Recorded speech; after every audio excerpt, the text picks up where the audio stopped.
I'm Darren Grimes, Digital Manager at the IEA, and you're about to hear Deidre McCloskey's talk at the IEA's Think Conference on how ideas can change the world.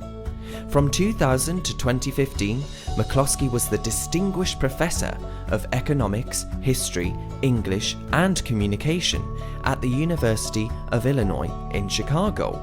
McCloskey's Bourgeois Virtues trilogy, 2006, 2010 and 2016, examines factors in history that led to advancement in human achievement and prosperity.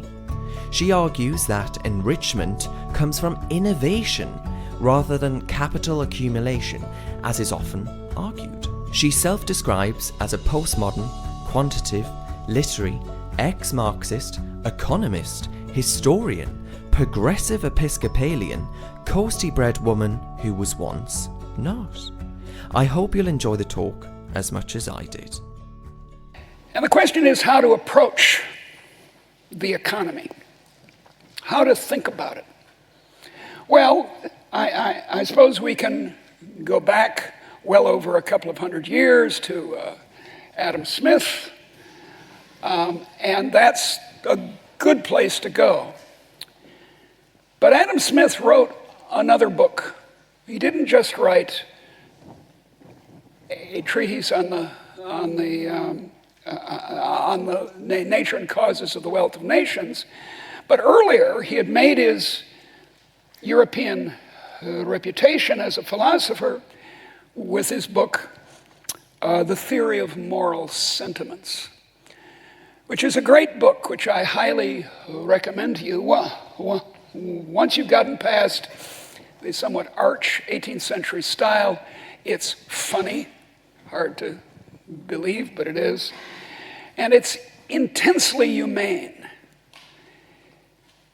Smith was one of a long series of English, or should we say Scottish, economists who was more than an economist and calculator, as Edmund Burke scornfully referred to our tribe, but was also a humanist. As a man of his generation, educated man of his generation, he was fluent in Latin, of course. He could have given his lectures in Latin, but he in fact gave them in English. And his book of 1759 is one that every economics student ought to read. And that's my theme.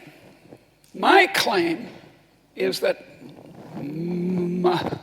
modern economics should become humanomics. Economics with the humans left in. This is not to say that it should spurn mathematics or statistics or factfulness.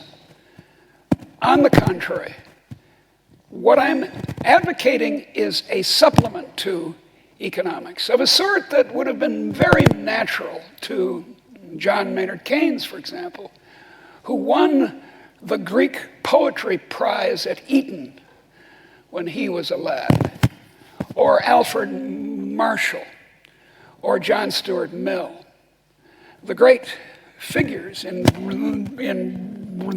British economics, until essentially after what we older people call the war, namely the Second World War, were broadly educated in the humanities. They knew history, they knew literature, they could read Greek and Latin. They knew philosophy. Keynes was a substantial, or in a sense began his academic career as a substantial philosopher of probability theory. So I want to bring back that tradition. Now there are portions of economics that still contain it, if only in its essence. Austrian economics, which I've been increasingly attracted to in the last couple of decades, has a lot of similarity to what I'm calling humanomics. But I was trained very conventionally. I was trained, if you call it that, in economics at Harvard at its worst time when Harvard was not a very good economics department. And I got my BA and my PhD there. Then I served for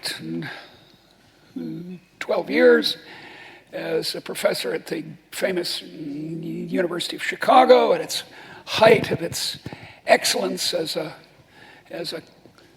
creative department of economics, more or less the same time that Cambridge, England, and Cambridge, Massachusetts, in the form of MIT, were also leading departments. They have both fallen on, all three of them actually have fallen on bad times since then. And then I went on to various other university appointments, but in the 80s, I started to drift. There's a joke that the great American comedian Mae West has. She says, "I'm in favor of marriage, the institution of marriage, but I'm not ready for an institution." And she also said, "I was Snow White, but I drifted." So I was a regular economist, mathematical, quantitative, and so forth. And then I drifted. And I want you all to drift along with me. Humanomics. That is economics that's more than economics. Keynes said famously, "An economist is only an economist, can't be much of an economist."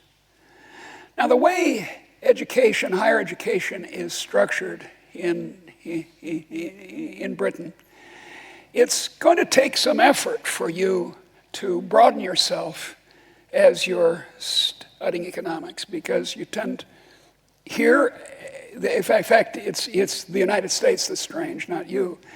When you read economics at university in this country, that's all you read. Margaret Thatcher, for example, read chemistry. And she did chemistry, and that's all. So what you're going to have to do is to broaden yourself on your own. You're going to have to read novels, read philosophy, read journals of opinion, most particularly the most broad and intellectually Catholic ones, and try to keep yourself from becoming, well, as our great Ralph Waldo Emerson expressed it, keep yourself from becoming a thinking human as opposed to a human thinking. That is, first be a human, be a broad person acquainted with your own and other cultures. I was just in China for 3 weeks, and I'm so proud. On that trip, I learned 20 Chinese characters. 20, can you believe it? Now, of course, in order to read a newspaper in China, you need to read 3,000, but, you know, I'm on my way. So make yourself acquainted as you become a specialist.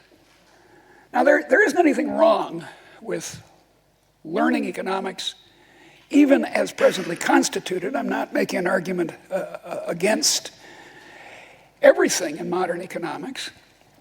I am, indeed, the best advice I've ever heard on this score is to dig deeply in economics as a specialty and then read widely as well, so that you know what specialism, what a deep understanding of a science is, and then acquaint yourself with the rest.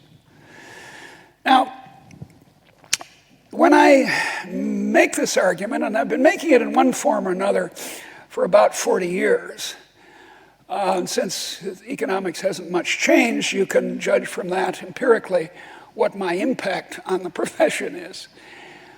But when I make this argument, most of my economic colleagues get kind of irritated, and not just kind of irritated, very irritated. And they say, but how does this help us with economic science?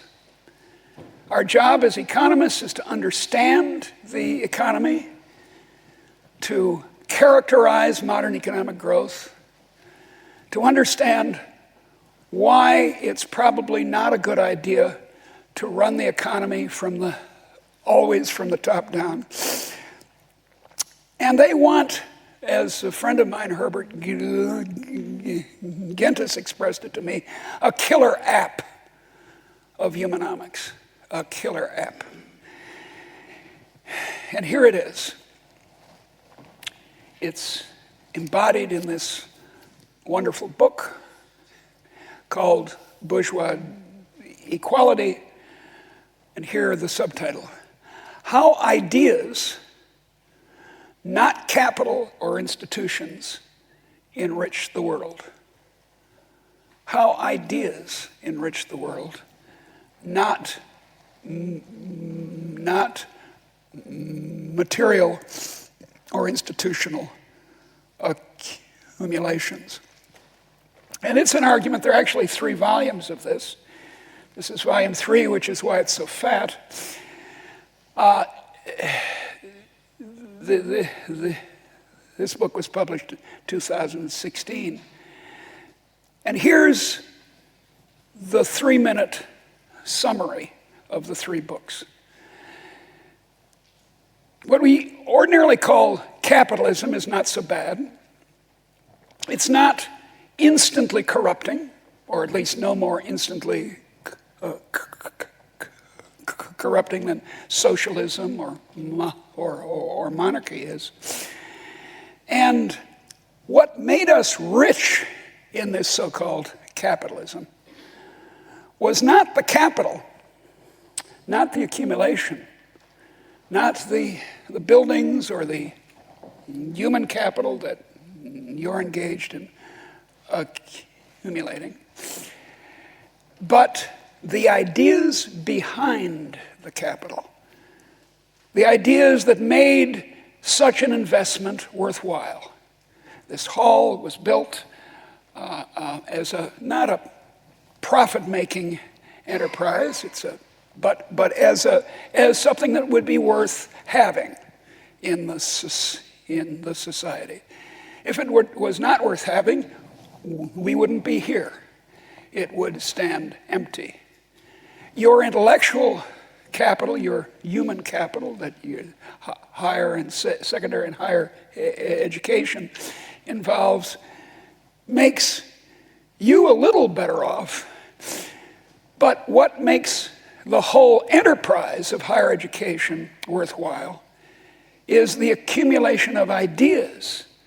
The idea of the carbon ring, the idea of MV equals PT, the idea of the test of an investment project being how much it earns, whether in private terms or in social terms. Those are ideas that themselves make the rest profitable. Here's another way of saying it. Capital and institutions, that is, capital accumulation and institutions, are necessary for modern economic growth, but nothing like sufficient.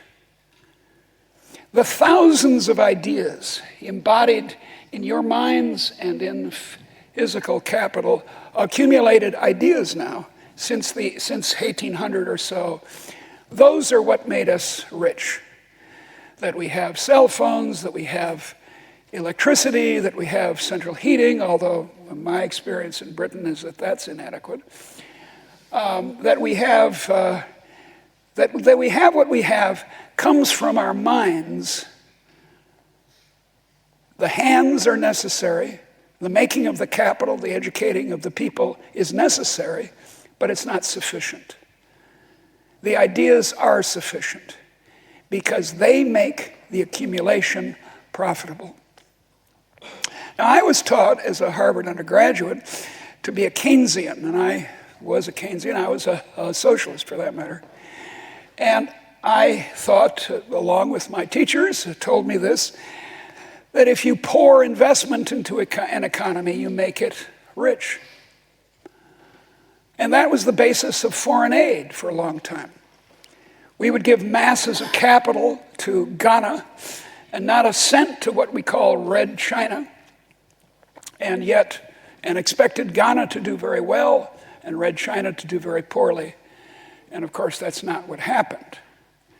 So it turned out that what Bill Easterly calls capital fundamentalism, that is, just get the capital, just pile up stuff, and then you'll have multiplier effects, and we'll all get rich that way, turns out to be a lousy idea.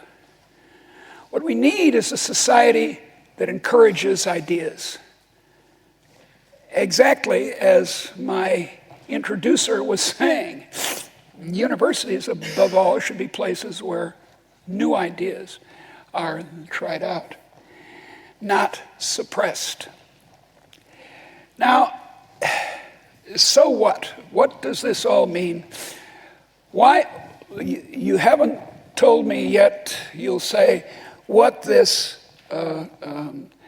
what's it called? What this killer app is. It's this. The reason we're rich is that we had a lot of technical and institutional ideas from 1800 on in vast numbers that get bigger and bigger. My friend Matt Ridley talks about ideas having sex, and that's about right. The ideas, the mama and daddy ideas, get together, and that makes for children ideas, and they have sex, and it expands. Why? Why did this happen uniquely in northwestern Europe from the 18th century on? Why not in China or Japan or northern India or the Ottoman Empire, all of which could have had an industrial revolution, or what's more important, a great enrichment? How large a great enrichment? You have to understand this. 3,000%. You are richer than your ancestors in 1800 in real terms, not by 100% or 200%, but by 3,000%. Why? Why this outburst of human creativity after 1800? My answer is liberalism, in a word. A uniquely Dutch and British idea of the 18th century, French to some degree, which said that the best way of organizing society is not to organize it, to allow ordinary people to do what they want. No guilds preventing you from entering an occupation, guilds which, by the way, are reviving in the modern world. In my own country, in 1950, 5% of occupations required state licenses. Now it's 30%, shocking figure. So it turned out that letting people free was what made us rich. That it was liberalism, the notion that a society of free people, women free from their husbands, children free from their parents, slaves free from their masters, citizens free from their governments. It turned out, rather unsurprisingly when you think it through, that inspirited ordinary people. And I give hundreds of examples in the book. It inspirited people. They said, oh yeah, I can have a go. I'm permitted to have a go. The society, if I'm born as a milkmaid, I don't need to stay one forever. That liberal idea is what made for the ideas of innovation on a massive scale. And the other explanations, if you want to hear about them, they're in these marvelous books, cheap on Amazon, don't work. They're too small. They don't have scientific oomph. So the killer app is that liberty explains modern economic growth, and nothing else does. One concluding analogy. The old mechanical watches that your great-grandfather carried around, mechanical indeed, with gears, and the gears and the clock, the watch face and so on are essential. They're necessary. But without a spring, the watch just sits there. Without the spring of liberty, a society that has excellent institutions and good capital markets, and rule of law and peace and so forth, will not develop the way ours has, and the way now the entire world is. India and China in particular have seen this and have let the spring of economic freedom, at least, operate. So that's a case of humanomics, bringing to bear what we know beyond the unnecessarily narrow confines of conventional economics. Thank you. After her think talk, I managed to catch up with Deidre to ask a few more questions. As I'm sure you can imagine, I could have went on all day. Here we go.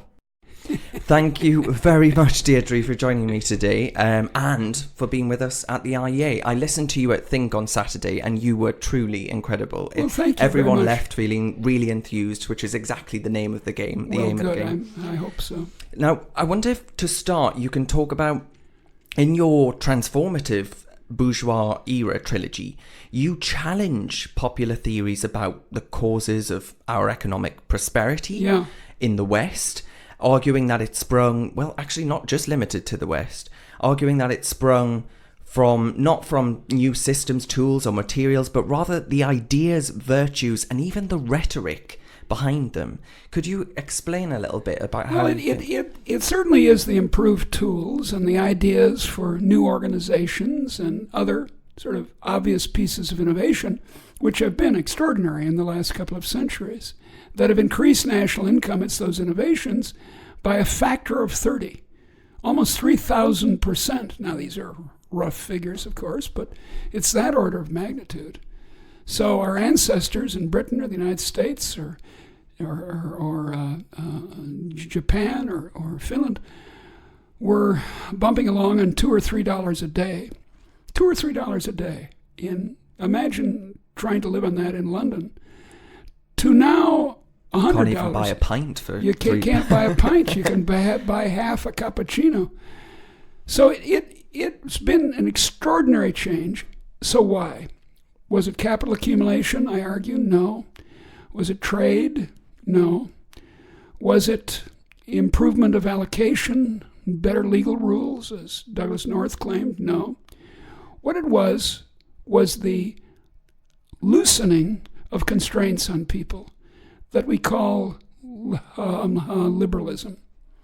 It's that made people bold. And I've got a good deal. This isn't just some sort of crazy hypothesis. I've got a good deal of evidence for it. And being bold, they became terribly, terribly inventive. What's most surprising indeed about the 19th century is how various ordinary people, not a bunch of toffs, but ordinary people invented stuff. So it was an extraordinary achievement of this ideological, rhetorical, ethical change. Mm-hmm.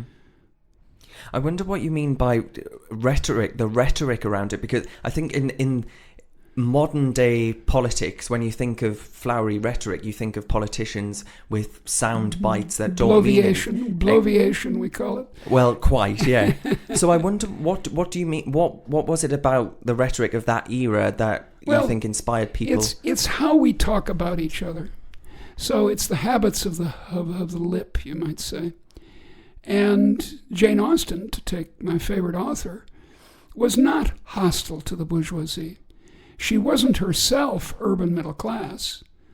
She had a brother who became a banker in London, but she was not scornful the way, say, Shakespeare was. Shakespeare himself bourgeois by any definition, yet had none of his heroes being middle class. And Antonio was a fool for love. Shylock is hardly an admired figure. Yes. So there was a big change in the 18th century. And you can see it in lots of people. Samuel Johnson used to say, nobody but a blockhead wrote for anything but money. And he had a friend who said, when you think about it, the most innocent employment a person can have is making something for someone else. Yeah, I mean, I took down this quote from Think Conference on Saturday when you said that your argument was, what is responsible for human creative activity since 1800, that the source of our prosperity? Liberalism, in a word. Yep, in a word. A uniquely Dutch, British, and French to some extent? To some extent. To some extent. Well, the French were the theoreticians. Yeah. But they had, since the 16th century, this statism, Colbert and all that. Dirigiste. And they still do it. Henry Kissinger is fond of calling France the only successful communist country. But so you also argue the reason for that is that liberalism, a liberal society economy, is the best way to organise. Yes. I guess because it doesn't organise people? It doesn't organise them in a top-down way. Yeah. But as Hayek said, there is such a thing as spontaneous order. And the best example of it is what we're doing right now, language. There's no central office in Whitehall that's telling us not to split infinitives or something. And if we want to boldly split infinitives, we do it. And then that becomes the standard language, and the language evolves.